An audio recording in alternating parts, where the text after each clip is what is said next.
दोस्तों, जब दुनिया की सबसे ऊंची इमारत की बात आती है तो बच्चे बच्चे को बुर्ज खलीफा का नाम पता है, और जिन्हें नहीं पता था उन्हें भी अक्षय कुमार के इस गाने के बाद पता चल गया।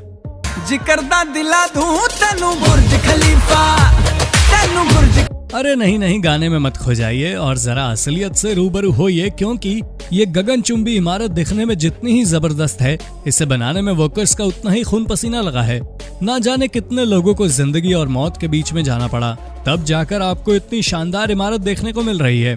तो दोस्तों, आज एक नजर इस चीज पर डालनी तो बनती है कि आखिर बुर्ज खलीफा को किस तरह तैयार किया गया और इसे बनाने में किन किन प्रोसेस को काम में लिया गया, क्योंकि जब आप पूरी वीडियो देख लेंगे तब आपके दिल में बुर्ज खलीफा के लिए इज्जत और भी ज्यादा बढ़ जाएगी। दोस्तों, जैसा कि हम सभी जानते हैं, बुर्ज खलीफा पूरी दुनिया में सबसे ऊंची इमारत है, जिसकी लंबाई 828 मीटर है, और इस विशालकाय बिल्डिंग को बनाने के लिए 12,000 वर्कर्स और इंजीनियरों ने पूरे 6 साल की कड़ी मेहनत के बाद इसे तैयार किया है। और इस बिल्डिंग को बनाना इतना आसान नहीं था, क्योंकि इस ऊंची इमारत को तैयार करने के लिए इसमें काम करने वाले वर्कर्स को अपनी जान की बाजी लगानी थी। दोस्तों, इस पूरी बिल्डिंग के कंस्ट्रक्शन का काम डेविड ब्रैडफोर्ड को सौंपा गया था, जहां इसी कंस्ट्रक्शन मैनेजर यानी कि डेविड ने बुर्ज खलीफा के नक्शे को तैयार होने से पहले ही इसको बनाने का काम शुरू कर दिया था। दोस्तों, ये जो तीनों साइड यानी कि तीनों विंग्स हैं, ये बिल्डिंग के बिल्कुल कोर के साथ जुड़ी हुई हैं। इसी वजह से ये बिल्डिंग बाकियों के मुकाबले काफी मजबूत है, और यही कारण है कि ये इतनी ऊंचाई पर मजबूती से खड़ी है।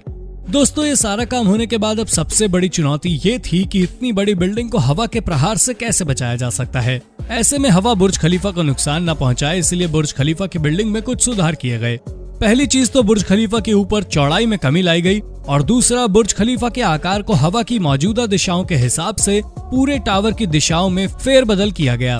और जब बुर्ज खलीफा के आकार में बदलाव किया गया तो हवा इस गगनचुंबी इमारत से चिपक कर नहीं चलती थी, जिस कारण हवा बिल्डिंग को हिला नहीं पाती। अब दोस्तों, बुर्ज खलीफा के ऊपर ग्लास पैनल लगाने का काम शुरू किया गया, और यहाँ पर भी नॉर्मल चीजों का इस्तेमाल नहीं किया गया, क्योंकि कोई भी नॉर्मल ग्लास दुबई की गर्मी को नहीं रोक सकता था।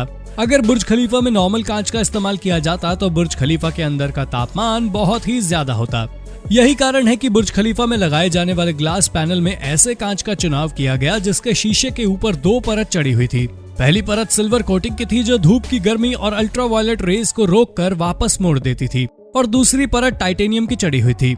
लेकिन अब इंजीनियरों और वर्कर्स के सामने सबसे बड़ी चुनौती ये थी कि बिल्डिंग के सबसे ऊपर 136 मीटर लंबा स्टील का पाइप लगाना था, पर इतनी ऊंचाई पर पाइप लगाने के लिए कोई भी क्रेन मशीन नहीं थी। फिर उनके दिमाग में ये आइडिया आया कि क्यों न पाइप को छोटे छोटे टुकड़ों में करके बिल्डिंग के ऊपर पहुंचाकर उसे ऊपर जोड़ा जाए, और ठीक ऐसा ही किया गया। यहाँ पर छोटे छोटे टुकड़ों को ऊपर पहुंचाकर इसे 136 मीटर लंबा पाइप बनाया गया। वाकई में दोस्तों, बुर्ज खलीफा को बनाना बिल्कुल भी आसान नहीं था। यहाँ तक कि इतनी ऊंची इमारत को बनाने के बारे में सोचना भी अपने आप में बहुत बड़ी चुनौती है। ऐसे में आपको दुबई में मौजूद ये बुर्ज खलीफा कितना शानदार लगता है, हमें कमेंट में जरूर बताइएगा। और इसी तरह की इंटरेस्टिंग वीडियोस को लगातार देखते रहने के लिए अपने होस्ट और दोस्त सैम के इस चैनल को लाइक, शेयर और सब्सक्राइब करना बिल्कुल ना भूलें। धन्यवाद।